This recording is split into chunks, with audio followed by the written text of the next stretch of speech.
In this video, we're going to show you how to service your Mavic Freehub. The Freehub being the part inside the cassette here, which it mounts onto. Now, if you don't service it, it can become sticky, which is incredibly annoying. Now, it's a very easy job to do, so it's a good idea to do it every so often. And here are the steps to show you how. In terms of what you actually need for tools to do the job, well, it depends on the age and type of your Mavic wheel. So for this particular Mavic wheel, I'm going to require two 5mm Allen keys to put in either end of the hub. You're obviously going to need to take your cassette off as well. To do that, you're going to need a chain whip, the lock ring tool, and something to use the lock ring tool with. Finally, to do the cleaning and re-lubing, we've got some degreaser here, and we've got the oil, which is going to lubricate things when we're all done. Now, I'm not going to go into deep detail about how to take the cassette off, but it's a fairly simple process.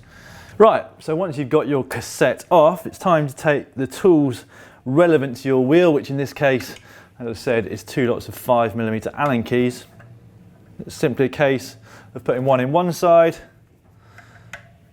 one on the other, and turning either one or both of them anti-clockwise.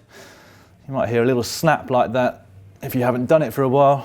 And then you can loosen both sides off, and then your cassette, or sorry, Freehub body will come off on its own. Now, be quite careful as you take this and remove it, because you'll see some pulls here and they're going to pop out as well. You want to make sure that you don't lose them, make sure that you keep them safe. So now we're pretty much ready to clean everything up and give it a quick service. Remember, either spray or dip your rag in the degreaser rather than spraying it directly onto what is effectively quite a sensitive part here. And then exactly the same thing, the small pulls themselves, and then finally the Freehub body itself. Pay particular attention to this large white bushing here at the back. Be quite gentle with it. It's a good opportunity actually as well to clean around the spokes and the hub flanges as well. Sort of bits that you can't get to very easily when the cassette's on your wheel. And with everything clean and inspected, now time to lube everything up and put it back together.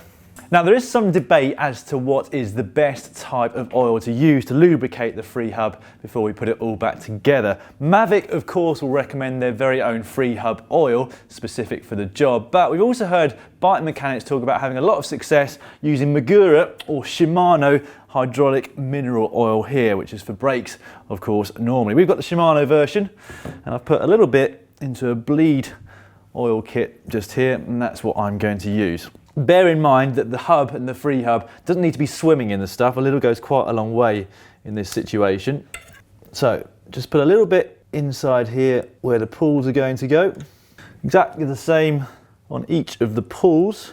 Just a couple of little dabs. And then lastly, put some around here, and pay particular attention to this bushing. As you put it back onto the wheel, you'll need to make sure that both these pulls are pushed in, because otherwise this Freehub body is not going to be able to go back on. Pushing these two pulls in simultaneously as we drop it down. It should just slide down nicely, hopefully feeling better than it was before, and then we're ready to put everything back together again. There we go, pretty much job done. If you had any kind of cap on the non-drive side, don't forget to put that back on. They normally just snap into place on Mavic wheels. And then just a case of putting your cassette back on and you're ready to roll.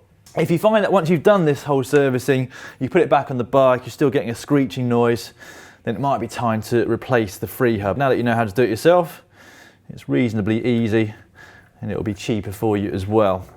Thanks for joining us. If you want to see a much more detailed video on how to remove and replace your cassette, just click up there. And if you want to see a video on how to service a hub which uses ball bearings such as Shimano hubs, then click down there. And finally, to get more mechanical videos direct to your inbox, don't forget to subscribe by clicking on me.